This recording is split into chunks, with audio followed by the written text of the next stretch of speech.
school, a thoughtful application. The COVID-19 pandemic has turned our world upside down. So this includes our education, our world of education. While there may be some schools that were further along with distance learning, the majority of our schools were pushed down this road without a whole lot of preparation. The school where I serve as the principal, the Lee Newcomer School in San Francisco, was no exception. So I reached out to two friends and former colleagues, Principal Cami Okubo, who was a principal in San Francisco Unified School District, and teacher Candy Lee, who was a former student and a teacher at our school. And I reached out to them because I knew they had already started working with their students on distance learning weeks before because of the shutdown with the situation with the Hong Kong protesters. Their experience and their insights were extremely helpful to guiding me in my work as a school leader into this uncharted territory. So given that experience, I reached out to my friend Margie Quizon Armelino, who serves as the Senior Director of Member Services at the Association of California School Administrators, and with whom I had connected through the Association of Asian American Administrators in San Francisco. Margie jumped at the idea of sharing their learning on a larger scale. So she recognized how so many of us as site principals and teachers now find ourselves in a similar situation. We're put into a position to lead our schools and our classes in a way that is very different from what we are used to and from how we learn to lead and to teach. So tonight, I have the great honor of introducing the Principal Cami Okubo, the outstanding teacher Candy Lee, who served as a classroom teacher in the San Francisco Bay Area, and their esteemed colleague, Assistant Principal Dave Hahn, who is yet another California transplant, having served as a teacher and an administrator in Southern California. I'm pointing out the fact that the three of them all have California connections because, and this is a Zoom pause for a hand clap or thumbs up, as Cami shared, they hold a deep respect and empathy for what school leaders are experiencing right now as they transition to online home learning.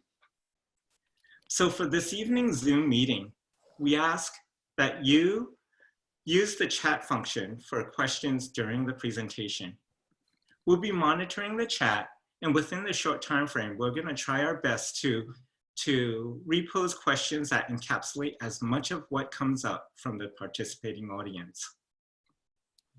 One thing our presenters want you to know, it's hard to address everything within a 60-minute Zoom meeting. And this is something that's new to ACSA, new to us. So if we go over a little bit, I think we're okay just staying on for questions later on to extend it a little bit if you want. Please consider this the start of the conversation and know that they are all open to extending this conversation further with you.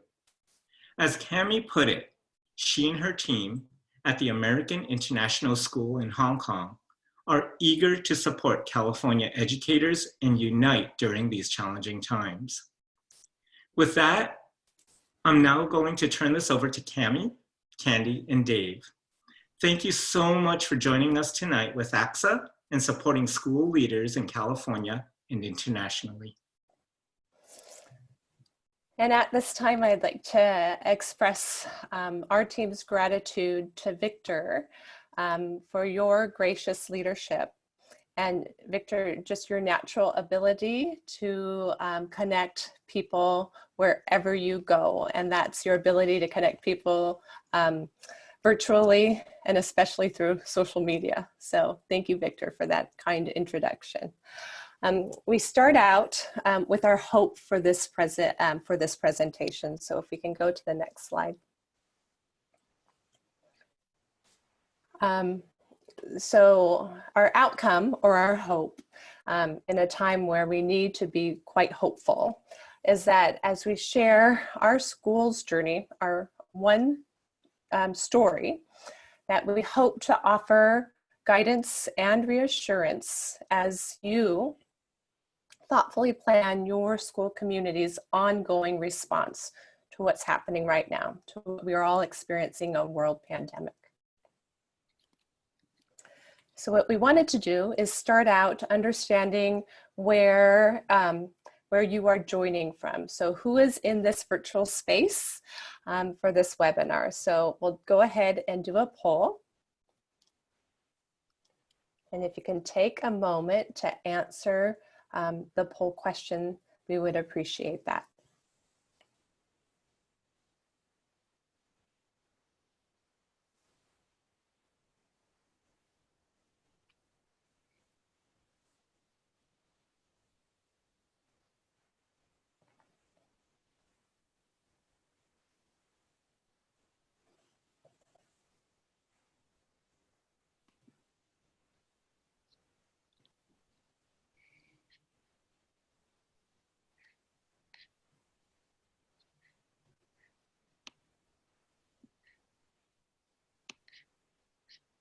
Is the poll not showing? It is showing. Yeah, I think the poll is showing, and we're seeing on the chat that people are ready for it to end, and we're giving some wait time.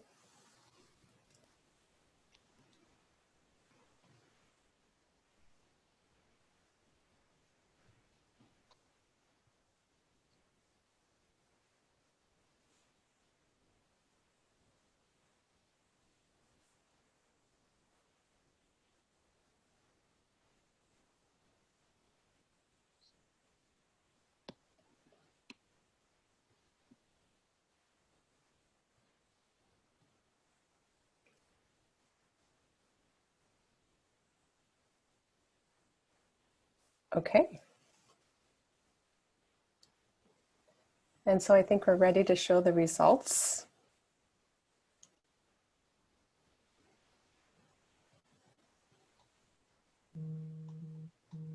all right. So we have 46% from Northern California, then we have 15% from Central California, and then 38% from Southern California, 0 out of state, and 0% international. Okay, but you can count a few of your panelists from Hong Kong right now. Okay, thank you for sharing that information. Now, as you shared a little bit about from where you're joining us from, we want to give you a little bit of context about American International School in Hong Kong.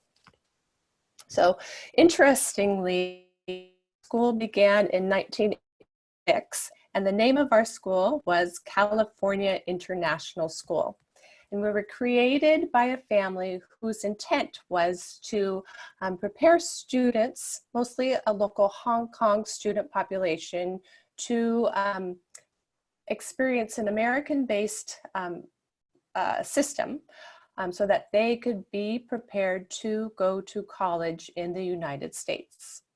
We are located in Hong Kong, which is a special administrative region. We operate under the one country, two systems structure. So we are a part of China. We are, again, an independent through school, and that means we serve students from early childhood all the way to grade 12. I see that the slides are coming back up. We'll take a second to make sure that we can share the slides. 1 second here. Sorry. Okay.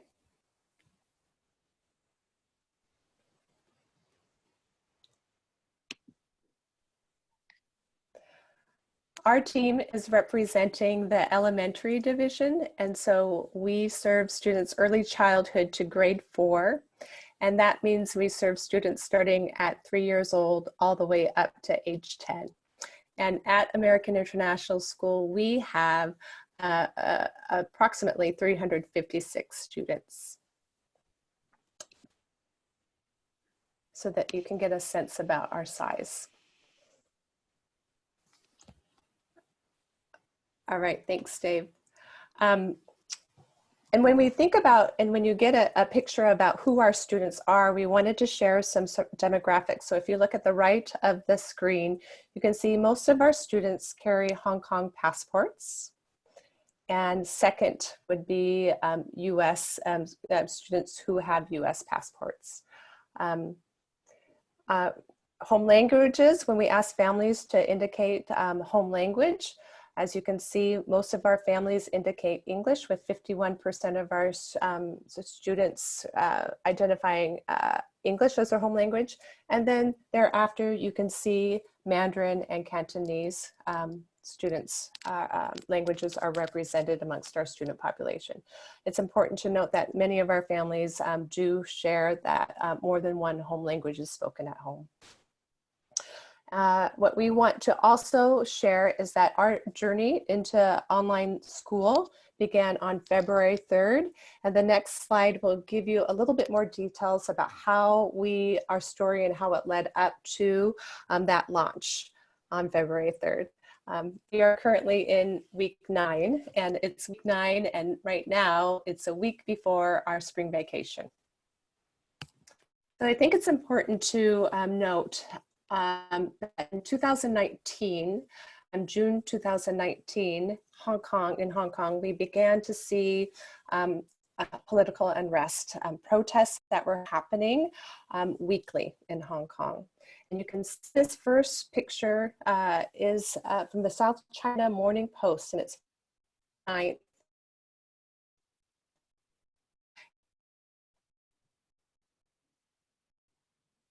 Monday, city braces for more traffic disruption.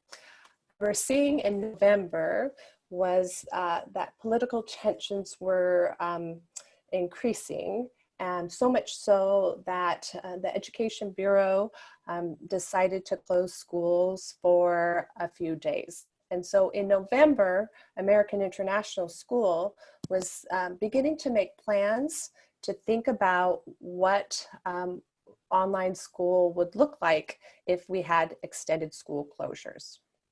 Fast forward to January 2020, when the whole world was beginning to hear news about the coronavirus.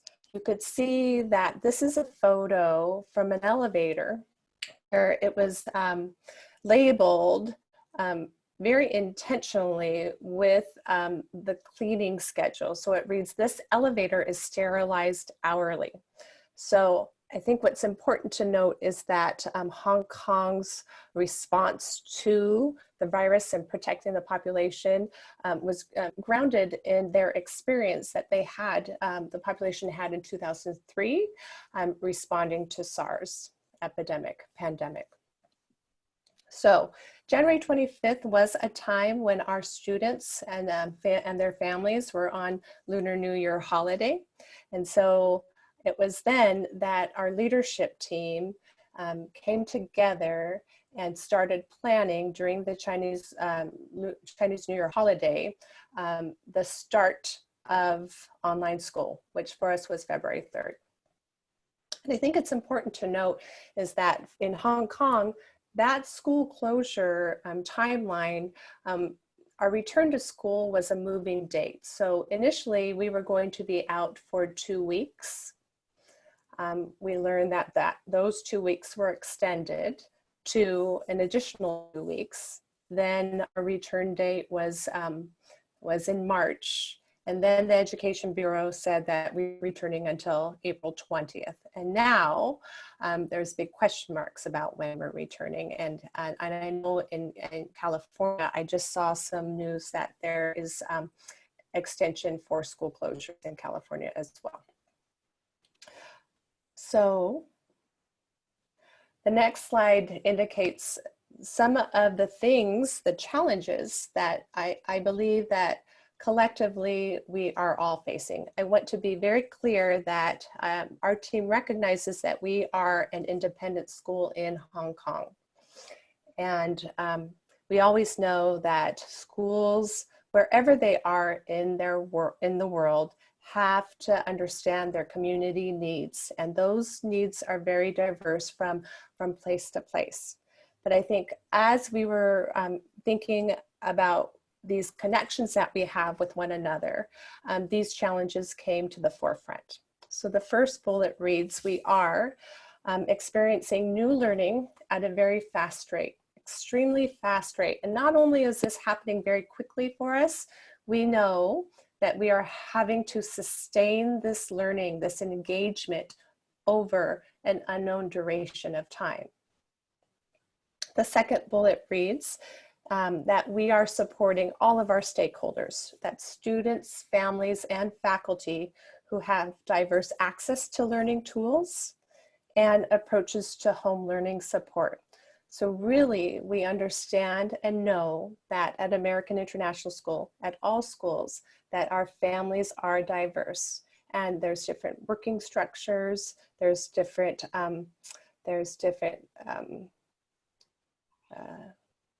family structures. For example, in Hong Kong, we are considering that many of our families have domestic help, that another adult that is living in the home and supporting the family. So that's bullet 2. The third bullet, and I think that as I'm looking at the third bullet, that could be this overarching sense is, and the reality is that this is a world pandemic, and that wellness and connection must be our highest priorities. And we hope that you'll get a sense of some of the moves we've made as a school to make that a top priority.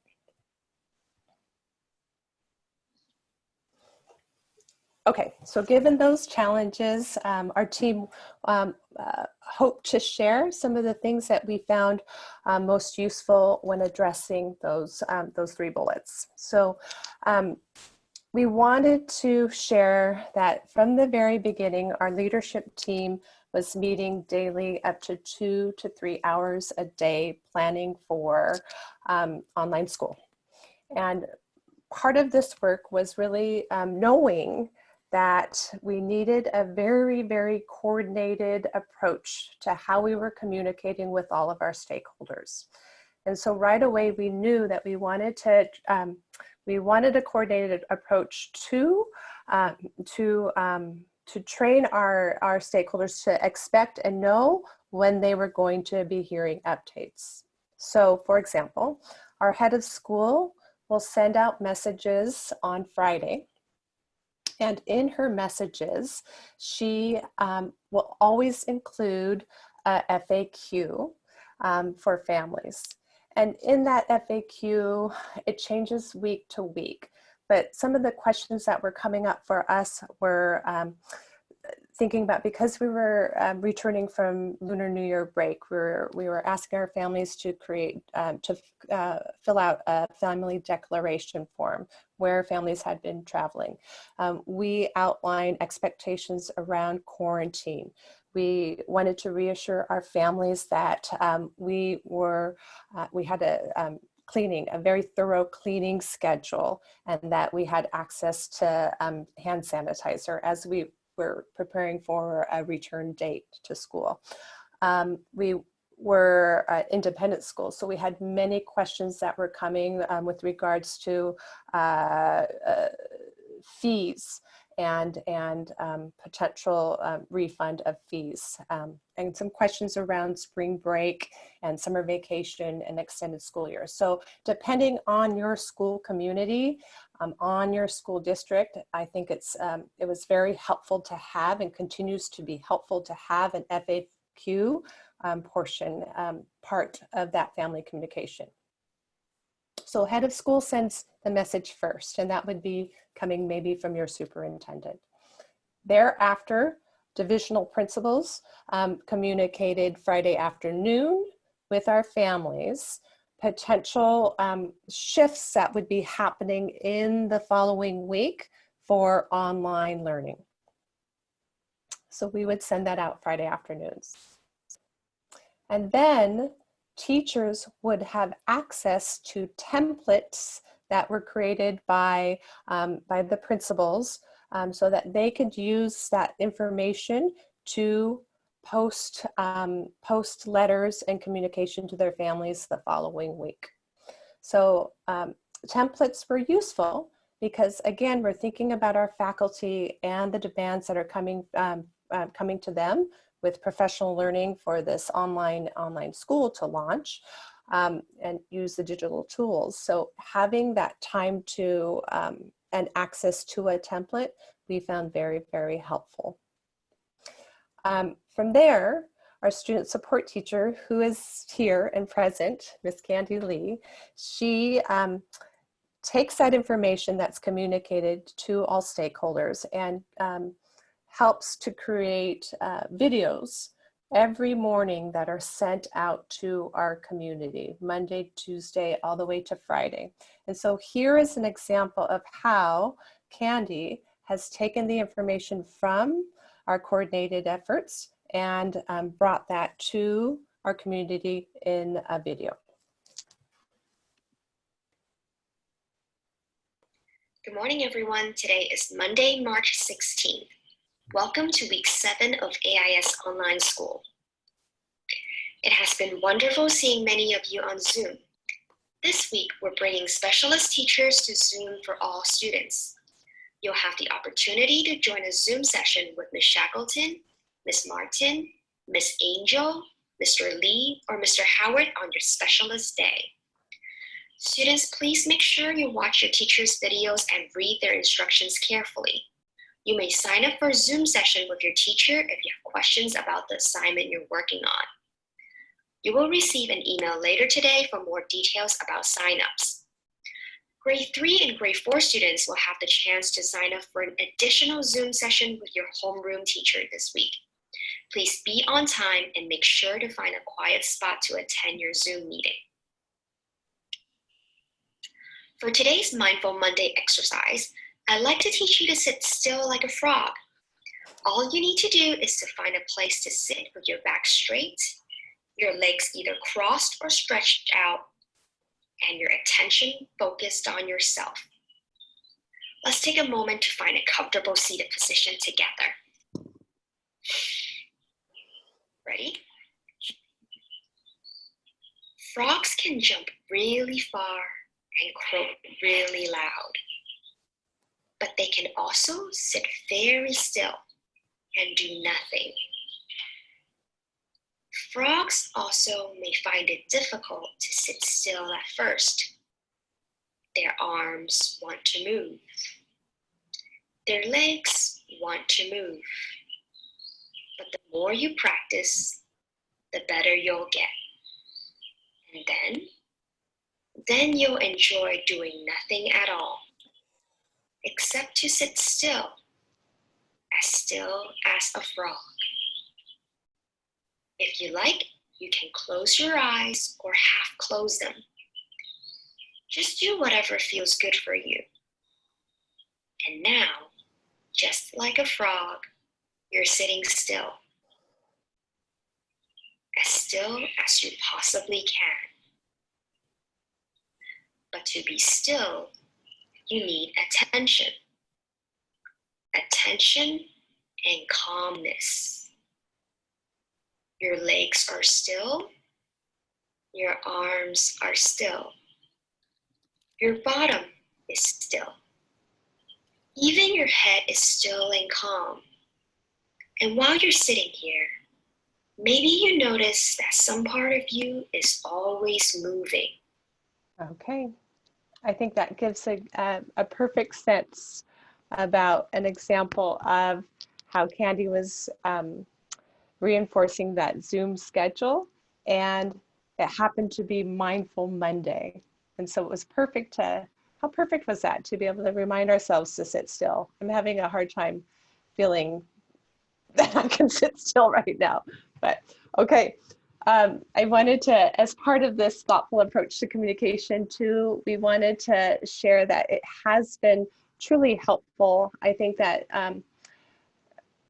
that I know many administrators are receiving a lot of feedback from parents and from faculty right now. And so what has helped us as we were receiving many questions from families was having that FAQ, but also meeting every 2 weeks with our PTA executive team to give them some updates that were some shifts that we were planning as a leadership team, but also providing them a space for them to share some of the questions that they were getting from their parent networks and groups. So that's another point that has proved to be helpful in our approach.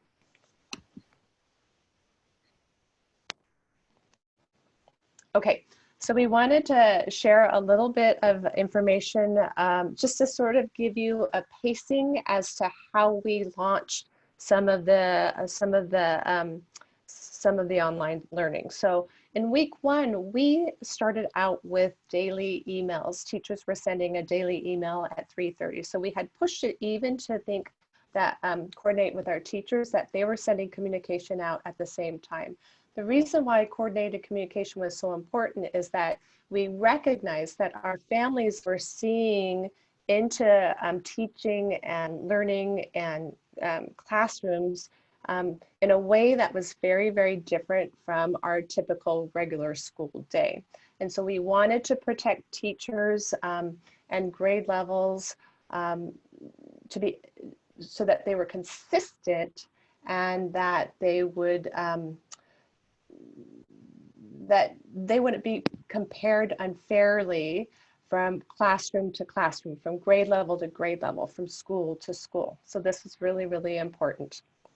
And we asked our teachers and told our families as well that teachers would be available for office hours questions and answers from 9 to 11 a.m. daily. And I think that you may be finding that many faculty are telling you that this shift has been very, very stressful, and that they're spending hours and hours beyond their workday into the weekends supporting the shifts that are needed with online school. I think having set office hours and really helping your families understand that the school day is from 7:45 to 3:30, whatever time your school day is going to be helpful for faculty. As our dates were, return dates were put off, we knew that we needed to shift with that time frame. So we were asking our families and faculty to use one learning management system. And later on, Dave will be sharing some information about those learning management systems. This was an important shift in week 3. We decided that one day for a grade level would be dedicated to specialist learning. So what that did was it freed up the classroom or the homeroom teacher from having to plan any activities for one day of the week. It added some teacher preparation time, and I think that was a real gift to faculty, to our classroom teachers. It wasn't until week 4 where we started to do live Zoom sessions. And so we started with grade 3-4 and rolled it out down to grade 1-2 and then to early childhood. And in week 6, you can see we started to experiment with this idea about what could a grade level Zoom session be. And so what happened was we started to think about, okay, what would 4th grade Jeopardy look like? Or what would 3rd grade Jeopardy look like? So that's in week 6, we started with grade 4 Jeopardy, and we've worked our way down the grades. We're doing a poetry slam, grade 2 poetry slam this Friday. And when we return from vacation, we're planning grade 1 sight word bingo. So we're very excited about that. And then it wasn't until week 7 where we began to have our specialists connect and be available through Zoom as well.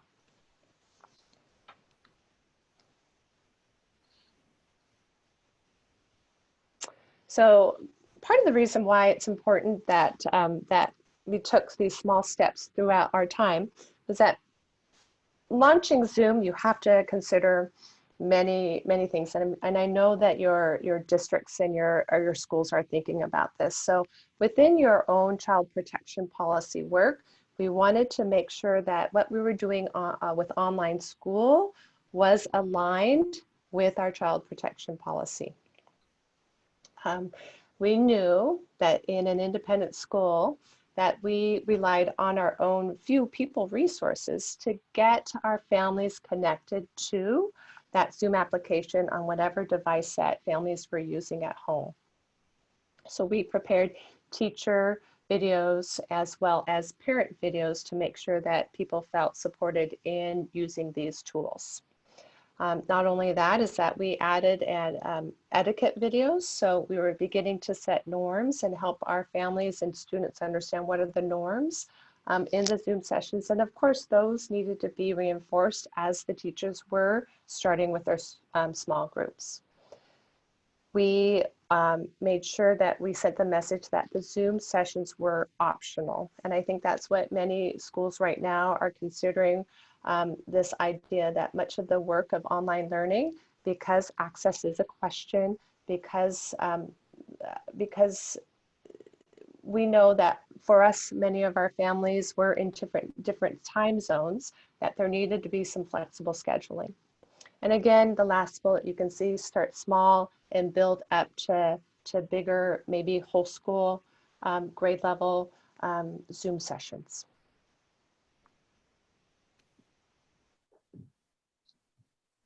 And so right now we'll pause and see if we can answer any questions at this time. Great job, Cami.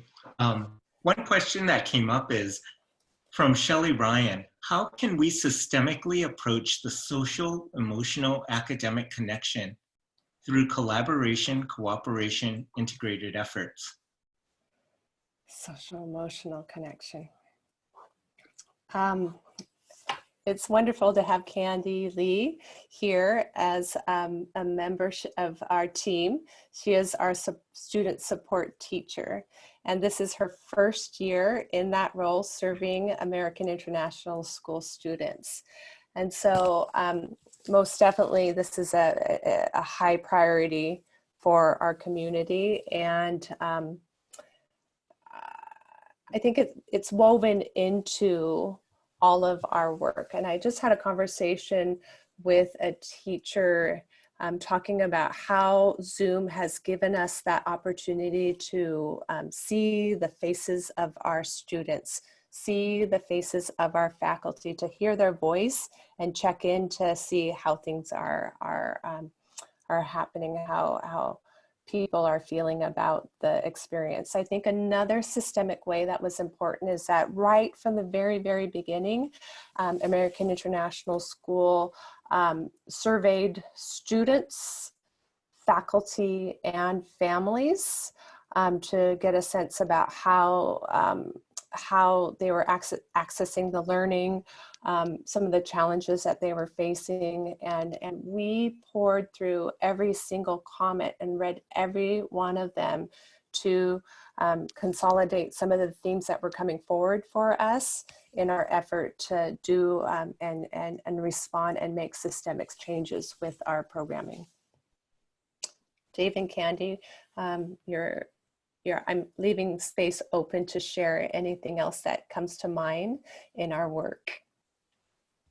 I think it's also helpful because we have been using the second step curriculum to support social emotional learning long before our school was suspended. So I think it helps to have that common language and theme that we can keep going back to, that we keep referring to. So when I do my morning message videos, it's easy. The kids will know what I'm talking about when I say, let's take some deep belly breaths, right? We want to focus our attention. So I think, you know, a lot of it, we've done a lot of background works before this even started. And I think it's a great time to invite families to be part of that discussion and dialogue as well. So some of what I do is I will design some activities that kids can invite their parents to do with them at home, and give parents some tips to know what to look for when they're interacting, or how they can guide social emotional learning at home right now. Okay. There's one more question I'm gonna put out there. Okay. There was a question about the technical aspect. How did you send out the daily video? What platform did you use to get it out? Was it Google Classroom or School Messenger or something like that? And also, what did you do for students and families who did not have technology or had trouble sharing one computer with a sibling? All right, so the daily videos are sent to via email. And for families that we are noticing, you know, the indication would be we hover around probably 80 to 90% of our students are participating in online school. And so we are using the student support team to reach out to families, phone calls to see how we can help them access online learning. What's interesting is because we're using a lot of the Google Suite apps, we know that some of our families that were living temporarily in mainland China did not have access to some of the work that we were putting forward on Google. So families have been, we have one family in particular who is using another connection, with somebody in the United States who is accessing the learning resources and converting them to PDFs so that the child could get the work in China on Microsoft. So that's one way that families have been accessing the work, but by and large, it is through personal connections that we are doing, making phone calls and doing what we can to get our students the materials that they need to continue learning. Okay, so those are two questions. I'm looking at the time right now. We want to honor the fact that we want to have this be a true hour session. So it's my pleasure to introduce to you Mr. Dave Hahn, who serves the AIS community as elementary assistant principal. He will be sharing some tips on on digital tools that we have used as we launched online school. All right, so wanted to say hi and start with the slide on the screen here with lots and lots of different apps that you may be familiar with or may not be familiar with. And maybe just to get you thinking about, you know, that in your initial response to seeing the screen with all these apps that are out there. You know, when we started in February, like Cami said, we were looking at 2 weeks. So an email home was sufficient. And as the deadline or as the return date kept getting extended, you know, the email wasn't going to be enough or wasn't going to address all of the needs of our students from early childhood through grade 12. And as the resumption date was extended, more and more apps started coming out. And then more companies said, here, use this for free, use that for free. And so we had teachers coming with, can we use this? Can we use that? Can we subscribe here? Can we add that, right? And then we had on the flip side, parents and students saying, oh my gosh, there's so many apps. You know, teachers are using 5 different apps for reading.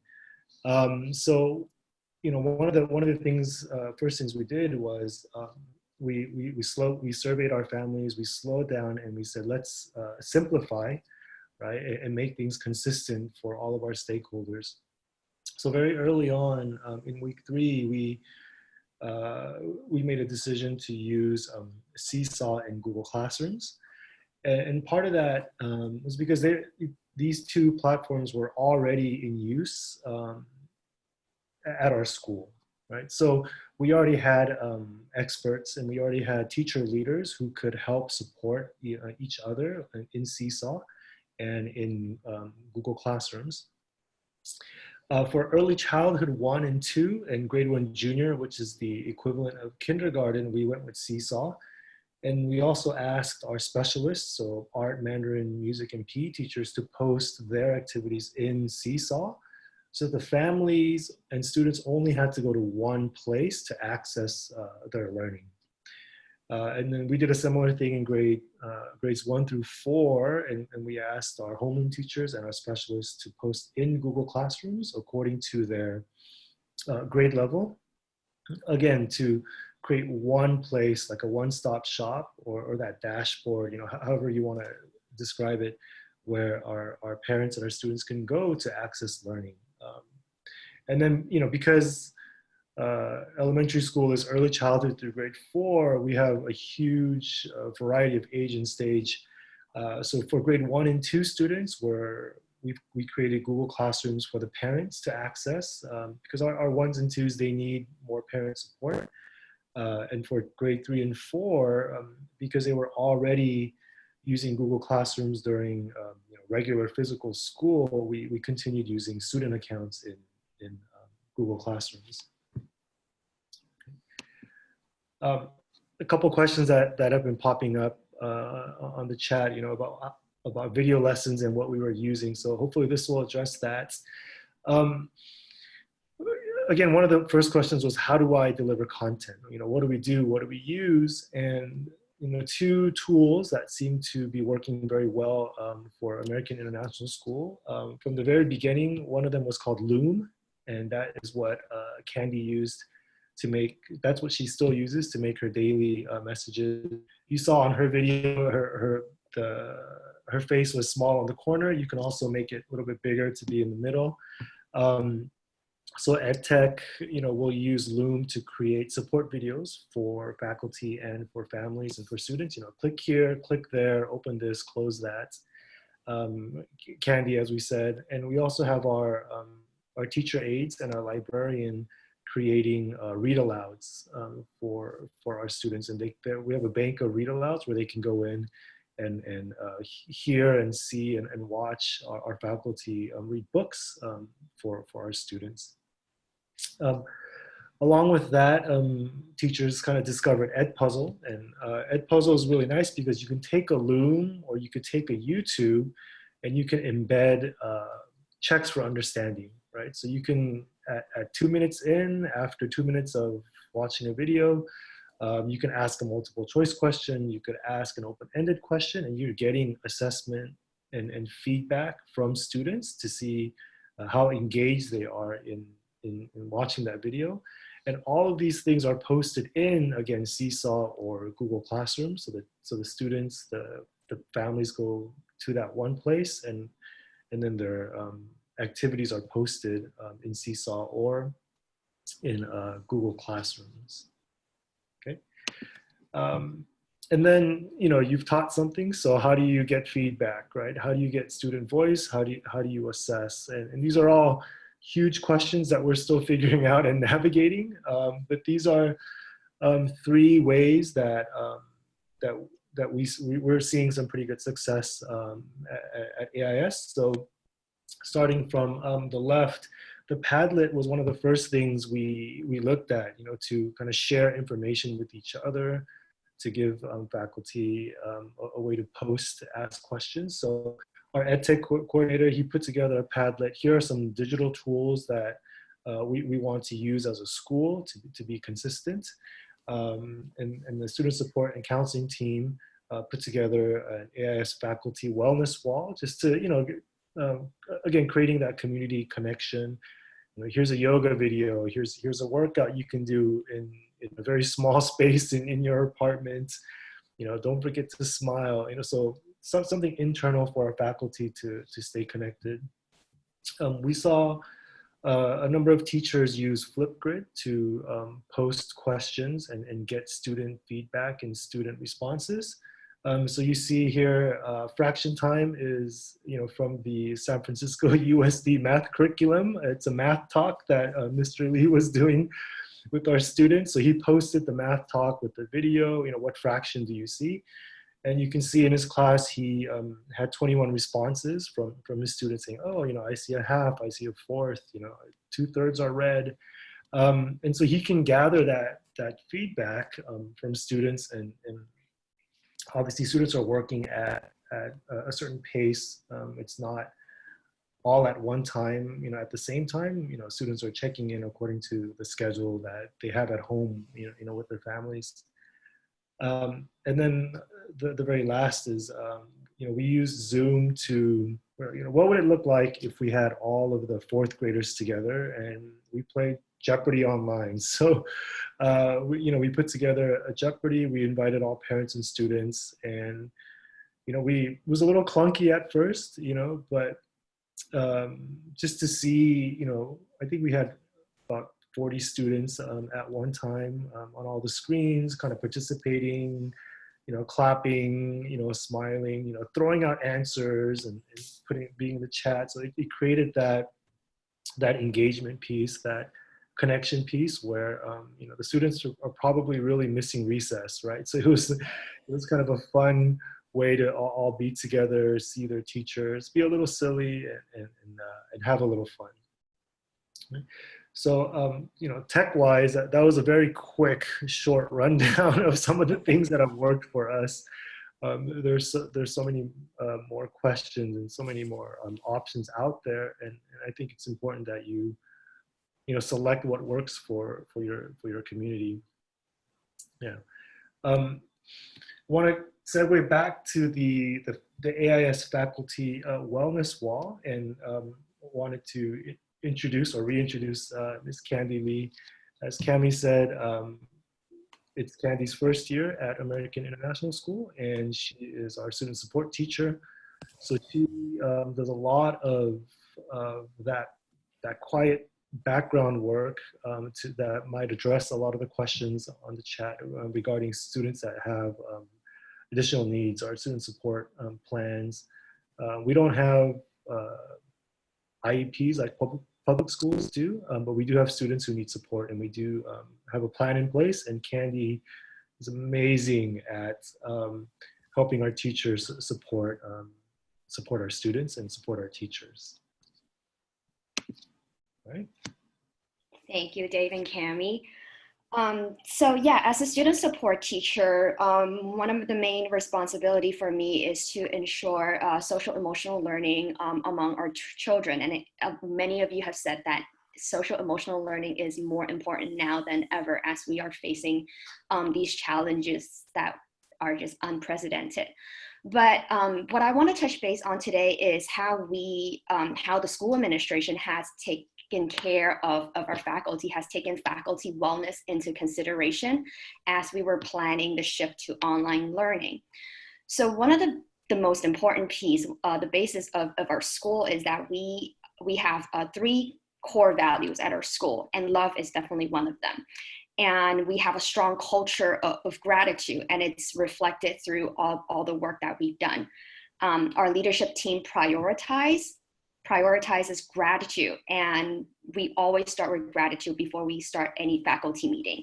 It's communicated to us through emails, through our weekly bulletins, and as difficult as things are right now, it's always helpful to hear from your leadership team that you're doing such good work, and they are just the very supportive members, and they're always there for us.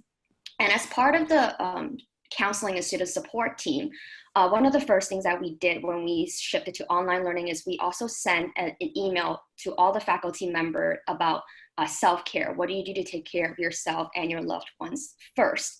And as Dave has mentioned, we put together a Padlet for wellness resources that faculty can access, whether it's a mindfulness practice, yoga, exercises, and it's just all available at hand for faculty to use.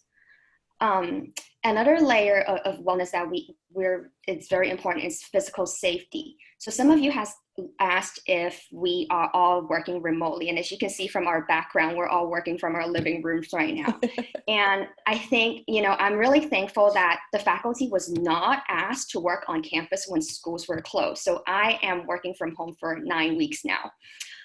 In late February, as the situation was getting worse in Hong Kong and there were a lot of uncertainties, the school has finally made a decision to accommodate staff who want to return to their home country to continue their work during this school suspension period. Because as an international school, a lot of our faculty has family and loved ones in overseas countries, and we want to make sure that they are able to provide for their families as well. The gift of time. I know I speak for many teachers when I say that as teachers, we don't have enough prep time, especially when we're doing the shift to online and distant learning. It may take some of us a lot longer to prepare curriculum to be delivered virtually. And with that, our faculty members have a full day of prep. So some of you were asking, what do specialist teachers do when homeroom teachers are prepping? So our specialist teachers are also responsible for delivering online curriculum. And when the day that specialist teachers are assigning work or children are doing work through their specialist subjects, that's their homeroom teachers prep day. So we're protecting teachers prep time into a built-in schedule, into our work day. And clear expectations of work hours are communicated to families. That it's like regular school teachers' work hours are 7:45 to 3:30, and we are available through office hours by email that we can answer any questions from students and parents should they have any questions about their assignments for the day. So we are very mindful of the fact that as we work from home, it's very easy to lose track of time, forget to take our lunch break, forget our lunches, but we want to be very protective of our teacher and their time. In terms of support, some of you have asked, how do we get our teachers, prepare them and educate them on how to use Zoom and all these digital tools in such a short amount of time? We are very fortunate that we have an EdTech team available, and they provided tutorial videos through Looms. They made instructional manuals that are available to teachers so we can learn to use these digital tools and be familiar with them before we implement them with our students and families. Dave has also kindly made himself available twice a week during the workday to provide optional Zoom support sessions for any teachers who may be exploring a new tool or wanting to troubleshoot some of the issues that we're facing with online learning too.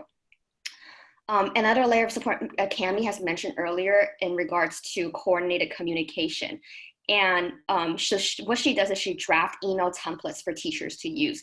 Now, not only does that provide consistency in the messaging that's delivered to our community, but it also saves teachers a lot of time in terms of like wordsmithing emails to parents. So I feel like that's another layer of support.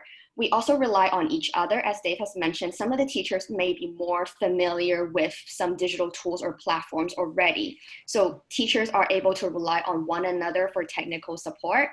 And with the gradual implementation, the intentional gradual implementation of starting upper grades with Zoom first, and then moving on to lower grades, and then moving on to early childhood students, this gradual implementation of shifts also allows teachers to hear feedback from their colleagues about what's working and what are some things that we might watch out for before we roll these out to our younger students. So that was really, really helpful. And most importantly, teachers are given a voice in all this. It's hard because we're all working from our home environment, and sometimes we feel like we're working alone, or our voices are not heard, our concerns are not addressed. So the school provided surveys to collect feedback from all the stakeholders, and that includes faculty members, to allow teachers to give feedback about what's working, what's not working, how can we improve our online experience. Because initially, like we have said, we were only prepared to do this for 2 weeks. But as we are looking further into the future, looking at doing it for the long run, I think a lot of things has to be shifted, and it's so important that we keep that open channel of communication. And our admins, Cami and Dave, have been really good at checking in with teachers one-on-one through video conferencing, and we are just very well taken care of here, and I'm really thankful for that. Okay, so the next slide Thank you, Candy. I think the next slide is our questions slide, and I see questions coming through the chat.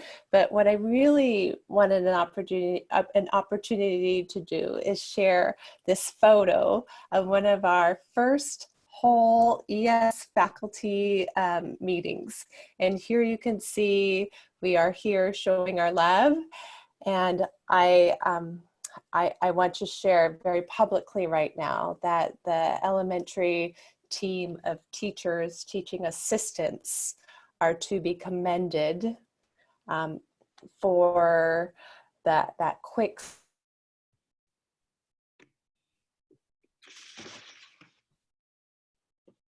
It's a pleasure for me to be able to go in any Zoom sessions, live sessions, and see their creative work connecting with kids, and what's coming out so much is that heartfelt and earnest need for connection. And when they say they miss their kids, you can feel it deep in their souls how much this is impacting what school looks like for all of us. So we're happy as a team to answer some questions right now. And I see on the chat that we'll be able to stay after beyond the hour to offer support as well. Great. Let me just put out 2 questions, and then we'll close the official part of the meeting, and then we can continue unofficially afterwards. One question had to do with procedures that are in place to protect staff for teachers and staff online, teachers and student online connection. What do you have in place to protect the staff? Do you have 2 staff at a time online? Right, and so I think that's a really important question, and I talked a little bit about looking at your existing child protection policies and making sure that whatever you are doing, you're connecting and having online school be in alignment with those policies. And so what's clear at the very beginning when we were launching Zoom, we wanted to make sure our families knew that it was always that teachers were meeting with students, not necessarily on a one-on-one, in those Zoom sessions, that it was one teacher with at least 2 students. And we wanted to make sure our families understood that all the Zoom sessions were being recorded. And thereafter, we know, I saw a question around student support, special ed. We do not have at American International School special ed faculty support. We do know that we have students that need extra support. And so given that, we ask teachers to, if they are needing to meet one-on-one with students in a Zoom session, that they email the parent to set up that time. And always, we wait for that parent permission to be sent to the teacher, and then we'll set up that one-on-one meeting time. And what's often happening is that the teacher will be meeting in a small group Zoom session, and then they'll have the one student stay for an extended period of time to offer some more help. Great, thank you, Cami.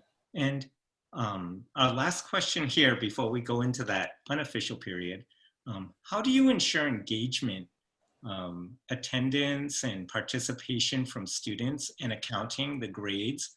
And what are you doing to address that all the students 100% are connected? So I think I talked about earlier is that when we've asked teachers to document in a template their attempts to reach out to families and students to participate. So what that could look like is an email sent to the families saying, I'm here to support. I've noticed that your child hasn't been looking at their assignments on Google Classroom. How can I help? And so if we don't have a response from there, what we are doing is doing phone calls. And out of those phone calls, it oftentimes is, and Candy can speak to this, her ability to support families in Cantonese and Mandarin and help them get connected to Seesaw Classroom or to Google Classroom. We're able to use Zoom and those meetings to help parents by sharing the screen to help them know how to use these tools. Because we very much understand, again, that this is completely new learning for many of our families. Thank you, Cami. Yeah. Right now, I want to thank Cami, I want to thank Candy, I want to thank David, and I also want to thank Anita Simpson, who's the head of schools at AIS, and I want to thank ACSA. The reality is that we've been put into this position of implementing distance learning, and we were not entirely prepared for this. And the questions are great, but I also want you to know that none of us have the answers really, you know, and what we have to offer is that Cami and AIS are a few weeks ahead of us, and they were willing to be vulnerable and share out whatever experiences that they had. So in closing, this COVID-19 is something that is just terrible. And it's a tragedy across multiple levels. But just like what Cami shared, this is a real opportunity for all of us to work together, to put aside our differences, to support the equitable education for all our students. Yeah, there are challenges ahead of us, and there are questions for which we really don't have any easy solutions for at this time. But what I know and believe is that we are stronger together. And with leadership, support, and active involvement in organizations like ACSA, we have the opportunity to work beyond classrooms, beyond schools, beyond districts, beyond any borders, so that we can tap into the power of unity. And we're really, really grateful to ACSA for connecting our California transplants in Hong Kong and allowing them the chance to share what they have learned to help move our schools ahead. And we want to just continue we want you all to continue staying connected with ACSA. Reach out to them with any questions, any suggestions, and any ideas. And especially at this time in our lives, all of us need to work and live together. So stay healthy, everyone. And we wish you all the best. And if you want to continue on with questions and answers, I think Cami, Candy, David, and Anita and the ACSA team will stay on for about 30 more minutes. Thank you. Thank you. Thank you. So I guess I'm just going to jump into the questions here. It's been helpful to have people put in the questions into the Q&A part. If Cami, Candy, and David, and Anita, I want to just leave the door open for you too if you want to jump in at any point. But maybe you can scroll through the Q&A section and address those questions. And what I'll do is I'm going to go through the chat because some people posted questions in the chat as well. Will that work? Mm-hmm. Yeah, I think that's great. While you scroll, Victor, there were a couple of categories that really rose to the top, and one area that folks asked for help with was around special ed and IEP. I know. I think that for us, I think I shared in the presentation that we have a selective admissions process, and so we don't have learning support programming at our school. But while I say that, when we go through the admissions process, I'm not a school psychologist. People on the admissions team are not school psychologists, medical doctors. And so we know that we have students most definitely that have learning needs on campus. And so what we do is use the student support team structures to try some interventions and address the needs of our students in that way. So what it looks like is we know that we have students on student support plans.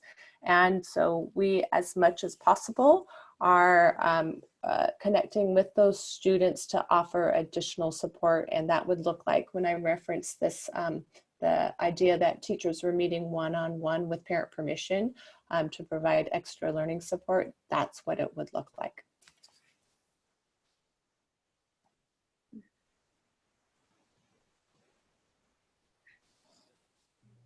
Another category that was very popular was resources around how you manage student etiquette, especially as you got started, and I'm sure face challenges around behavior in such a new environment. Okay, so this is the way it happened when we were starting Zoom. So Dave and I would be meeting with teachers during the week to get them started and thinking about Zoom the following week for the launch. And so we have an amazing ed tech lead, Matt Wise, who helped prepare detailed instructions with Loom video links on how to upload Zoom on your laptop. And so there was that technical side to get teachers comfortable with Zoom. We would have and host our PD sessions using Zoom so that teachers could have that experience and experiment and see how to share their screen, how the chat function works, how reaction the function works.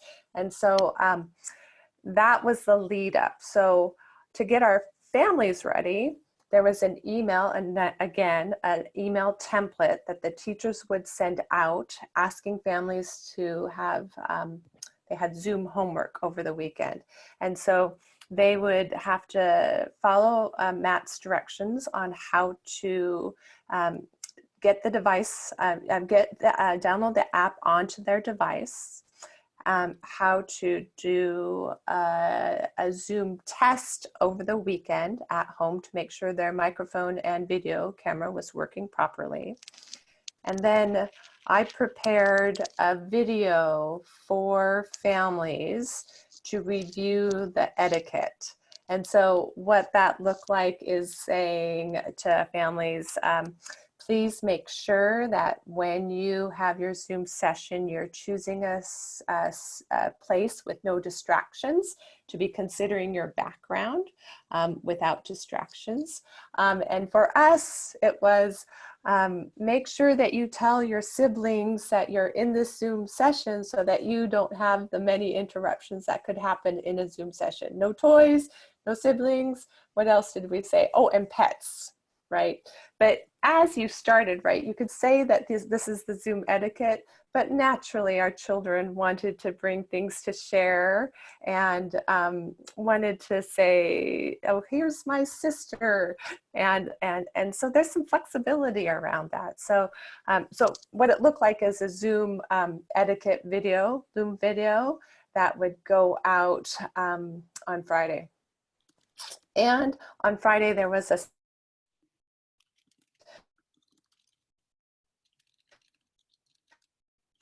knew that there was 2 or more students at a time and in the Zoom session, and that they were being recorded. So sign-up sheet homework over the weekend. And then on Monday, the teacher would upload the sign-up sheet into Google Classroom or Google, ACSA Classroom, and then that's where the links were for parents to dial into those sessions.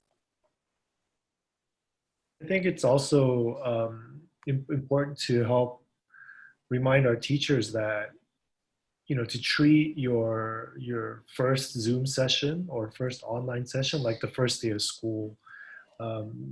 Again, you know, within our context, you know, we were like, oh, 2 weeks. So some teachers may have jumped straight into content.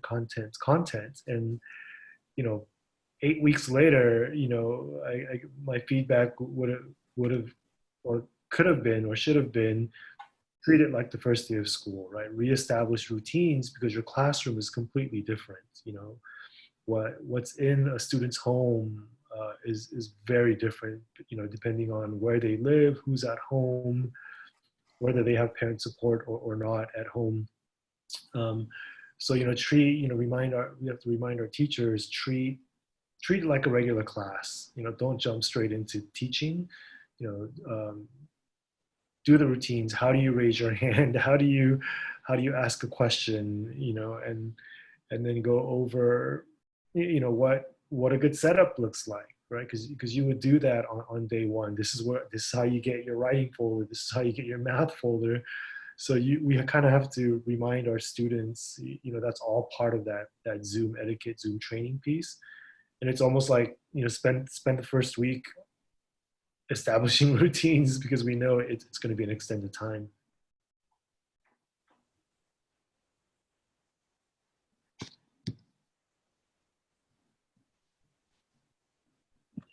I think Sorry. maybe also Oh, touch base upon grading. I think some people have asked questions about how, in addition to engagement, what are we doing in terms of grading? Because we already just passed a grading period for our trimester 2. Great question. I think that for part of our trimester 2 grades, we were in regular session. So I know that the teachers were depending and knowing that they had collected some performance assessment data from that regular session time.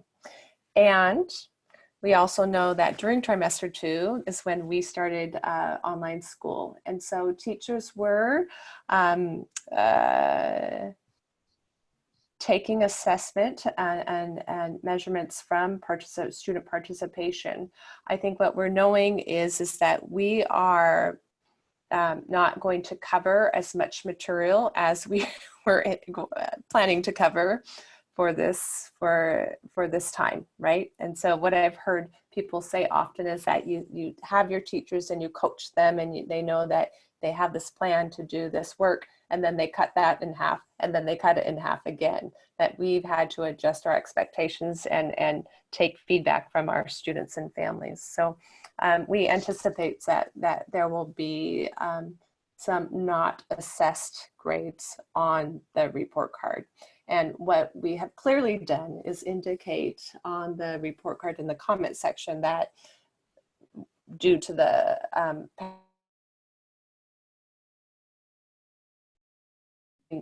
pandemic, that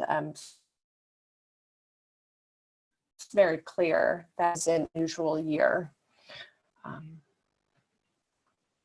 Yeah, Cami, you cut out, can you repeat that comment piece? Oh yeah, the comment piece is that we wanted to make sure that we had documented, detailed on the report cards that we are in, due to the COVID-19 pandemic, that we are offering online school, so that people understood that this was a very unique time, a unique year for reporting out academic progress.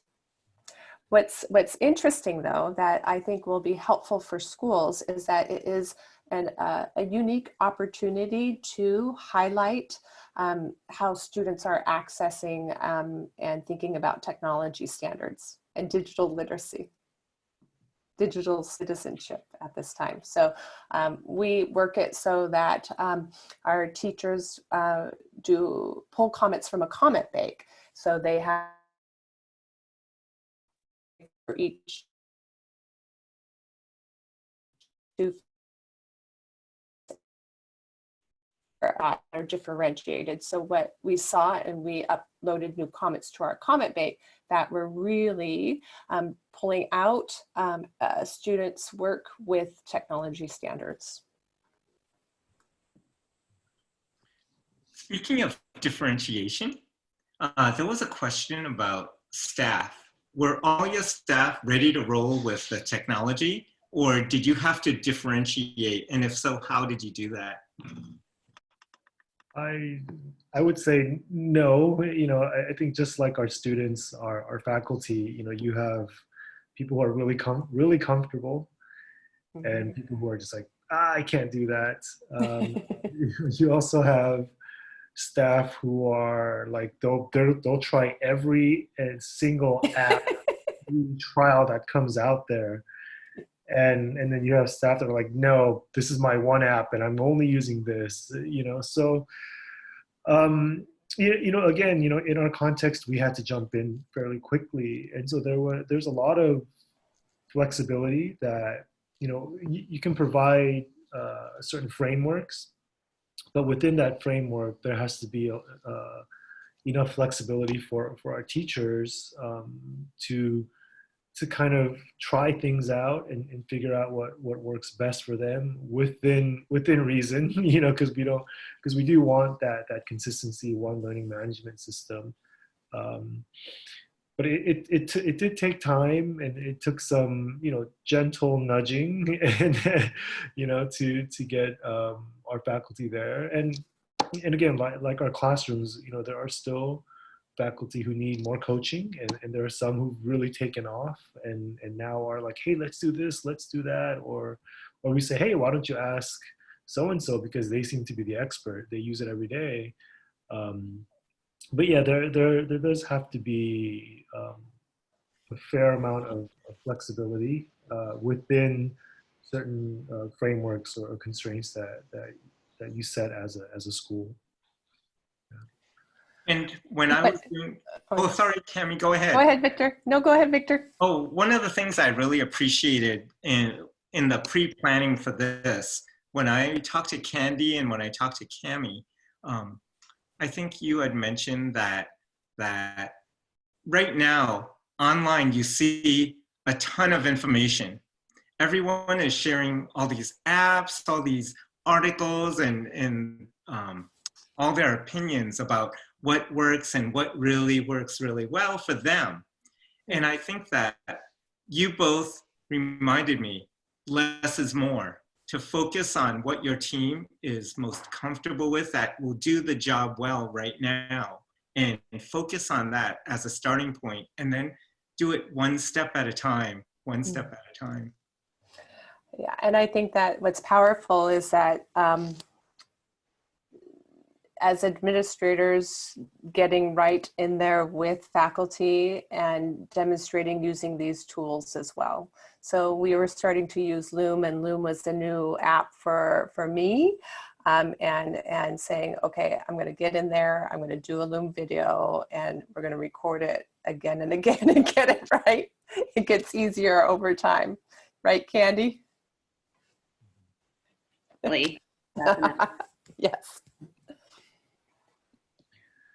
Another question. Oh, sorry. Go ahead, David. Oh yeah, no, I was going to say there are also a number of questions about older grade levels, and obviously this webinar focused primarily, you know, K through 4, because our elementary goes through 4. But you know, we had this unique experience of being a through school and having conversations with our middle school and our high school as well. So, you know, if you're talking about age and stage, you really can't, there's no one size fits all approach, you know, with online learning. You know, our middle and high school early on went to synchronous learning and followed the regular day schedule. And a lot of schools in Hong Kong, you know, did that as well, where they were following bell schedule, right? And but we didn't jump to that right away. You know, we did, I think, a week or 2 weeks of the similar type of, you know, we're posting to Google Classrooms, here's your assignment, here's office hours. And, you know, we did learn that wasn't effective for some, you know, in terms of middle and high school. So there was a shift from middle and high to move to following their bell schedule, you know. So it really does, you know, depend on your learners, you know, and it depends on, are you elementary, are you middle, are you high school, and you have to just, you know, gather that feedback from your stakeholders, and now, you know, there's a lot more information on what has worked and what hasn't, so that you do have that benefit of seeing the experience of other schools and then building on what's worked for other schools. I think what's also been powerful is this idea that you're in some ways marketing those shifts that are happening from week to week. And so from the very beginning, I think we understood that it was a huge shift for our families to be at home with their children. I see a question coming on the chat around our faculty and our experiences with having to work online, and also parent and do homeschool, online school at home. I have a 4th grade child who is thankfully pretty independent with his work, but it's another layer of our responsibilities, doing online school and also parenting. Dave is experiencing that as he has both his daughters at home, and he's supporting their learning as well. So I think we have to have a lot of empathy for faculty who are also parenting. Yeah, and I also want to put a plug. I guess I didn't mention this earlier, but now is really a good time to encourage that team collaboration among staff. Oh yeah. The way that we do it, we have 3 classes per grade level, and we, some of the grade level teams, they work together. So one teacher would be in charge of delivering the math content, one would be in charge of delivering reading, one for writing, and then within that grade level, they can all share these resources in their individual Google Classroom for their students. So that kind of lightens their workload, and really just encouraging that collaboration and having them rely on each other for support at this time is pretty important too. Yeah. I want to say we have 10 minutes left till it's that 6:30 hard stop time. So I'm thinking we might have enough time for 2 questions. But I also want people to know that if we have not answered the questions here live, that we'll go back and we'll answer them on the chats. Is that right? Yeah, Yeah. we can stay connected. Here's one question. For teachers at AIS as well as administrators at AIS, what's the balance between lesson prepping and student contact versus filling out logs upon logs for school or district educators' accountability? Wow. I have some thoughts on that. I have some thoughts on that. I do have to share that we have a home right from the get-go. We created a spreadsheet that documented sort of like a scope and sequence about what our teachers, each grade level, each specialist. I think there was a specialist question. What our specialists mean are, we have specialist classes, that's Mandarin lessons, art lessons, music lessons, and PE lessons. So we created a spreadsheet where we could document from week to week what content was being covered. And part of the reason of having that week to week recording of work was to keep us consistent around what we were expecting of our students depending on age and stage. And so that is something that's always there for, I don't know if I want to say compliance, but just as a resource for us to document our progressions, right, our shifts. On that same document, we have a recording of trying to collect some data around Zoom participation. I know that came up. We made Zoom participation optional because it was our move to recognize that family structures were very diverse and that families were all over the world in different time zones. But we ask teachers to record participation in numbers because we want to be making informed decisions on where we go if we're increasing Zoom or staying constant with those Zoom sessions. I think it feels like a right balance right now. Homeroom teachers are meeting with their students at least twice a week for Zoom, and then they're posting instructional videos to their learning management systems, maybe around 3 to 4 instructional videos a week. And like Candy said, they are learning to work very well together, efficiently together. One teacher will post a reading instructional video, another teacher will post a writing, and another teacher will post math within a grade level. That's happening for many of our grade levels. I think for specialist teachers, they, for example, our PE teacher teaches every grade level, and our music teacher teaches every grade level. So in terms of the lesson planning, the contact time. We've adjusted our weekly schedule of posting and email so that, for example, PE and music, they see grade 3 and 4 on Tuesday, grade 1 and 2 on Wednesday, early childhood on Thursday.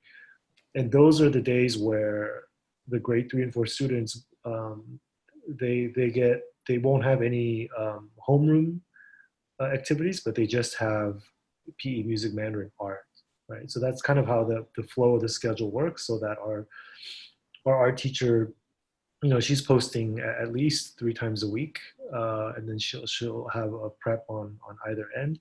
And our homeroom teachers similarly are posting, 3-4 times a week, and with that prep day. So that's kind of a very quick overview of what it looks like. And then obviously now, as teachers are more comfortable, we're seeing teachers create additional sessions, like, hey, let's do a grade level this, or, this student needs more help, can I reach out and contact this family? And we say, yeah, just get permission and make a phone call or have a Zoom session with the parents, just like you would in regular school. You call them and say, hey, can you come in for a meeting? And you have the parent and the student there, or just the parent. You could just as easily do a Zoom parent-teacher conference, right? But you're way more flexible now because Zoom can be done from anywhere, anytime. I think we're down to the very end now. Uh-huh. I'm going to put out a question for you. Mm-hmm. Each one of you within your roles, Cami, you as a principal, Mm-hmm. David, you as an assistant principal, or else as just a school administrator, and Candy as, I'm going to take you into the classroom teacher role. You're 7 to 9 weeks ahead of us in terms of facing this distance learning, social distancing situation.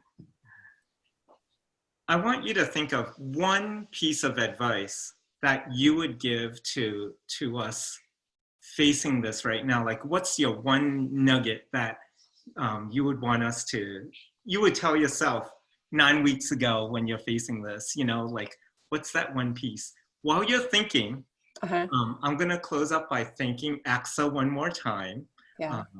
ACSA really created this opportunity for all of us. And I love the connection between 3 amazing administrators and teachers over in Hong Kong who are facing the same challenges that we are here, but who are willing to share their learning and their experience and, some of the things that worked and didn't work on your end, so that we may be able to navigate the road a little better here. I know your context is very different from the context of some of our schools, but you're already, the experiences that you have really have helped us. So this time has been absolutely wonderful. So thank you. So I'm going to leave it back to you, and you can just share your nugget, and then we can close up. I've been very quiet. I want to say one thing, that I'm super proud of the elementary leadership team for sharing, obviously, and for making what you've learned visible. I think it really is testimony. I'm just very proud.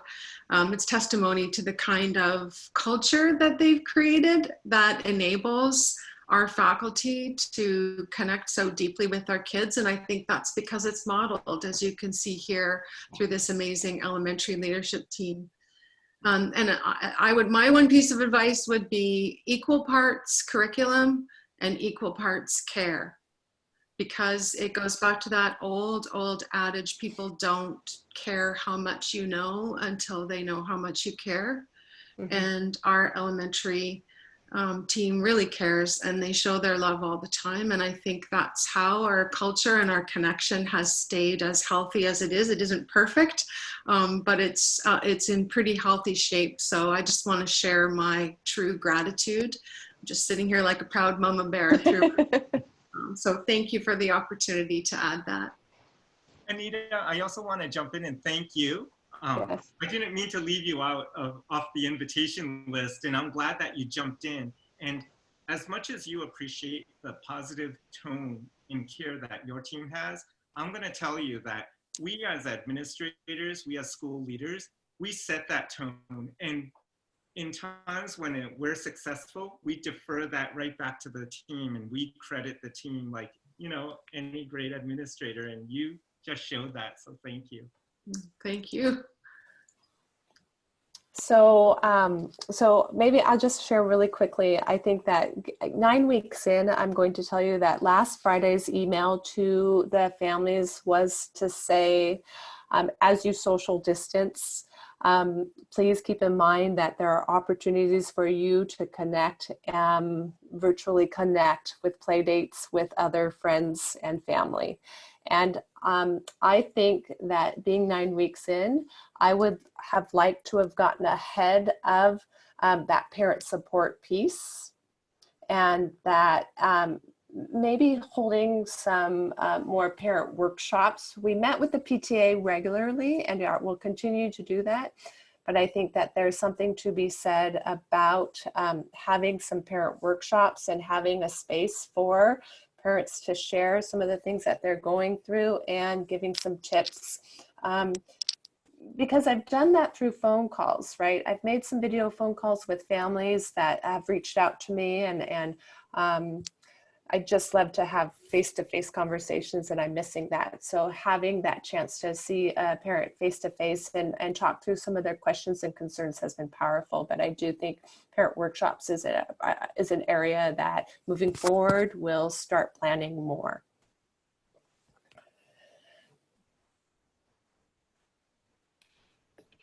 I guess I'll share.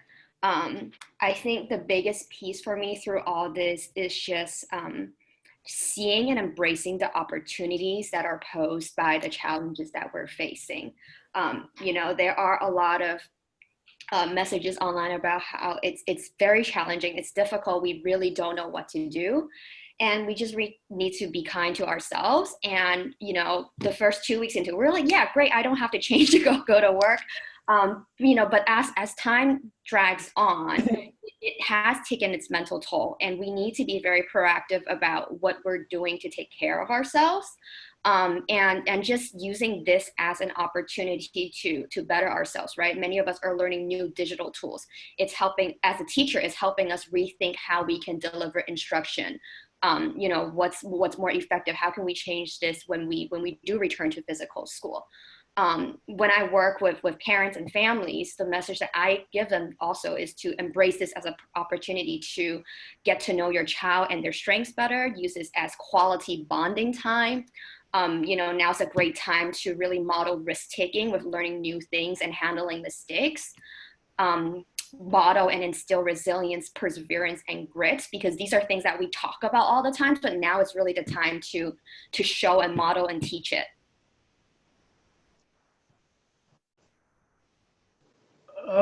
One nugget, that's that's pretty tough. I would say something that we do quite often in leadership is to remember to stop and go up. I think Anita says go up 20,000 feet, and you know, it's so easy to get caught in making a decision for tomorrow or only next week, but take, you know, step back every once in a while and look from way high above at what this will look like in a couple months or for next year.